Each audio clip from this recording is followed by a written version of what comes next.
హరి ఓం అందరికీ. ఈరోజు ఒక మంచి విషయంతో మీ ముందుకు వచ్చాను.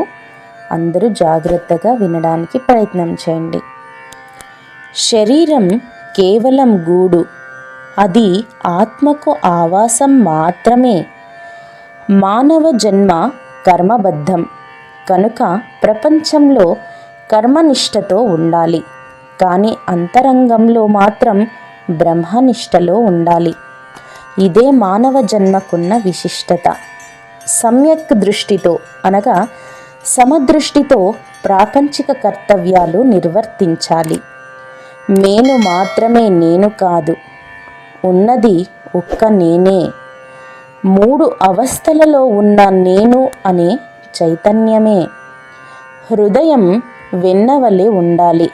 కాఠిన్యంతో కాకుండా కారుణ్య హృదయంతో ప్రపంచంలో సంచరించాలి. సిద్ధాంత రాద్ధాంతాలు వాదోపవాదాలు లేకుండా మనీషతో ఉండాలి.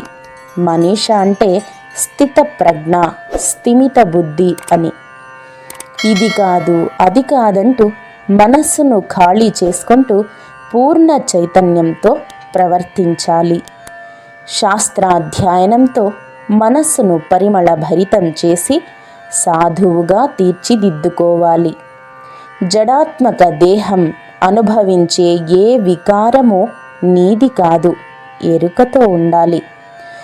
దేనికి అంటక దేనిని అంటించుకొనక కాంతి కటకం వలె, తామర పత్రం మీద నీటి బిందువు వలె, తెర మీద బొమ్మ వలె ఉండాలి.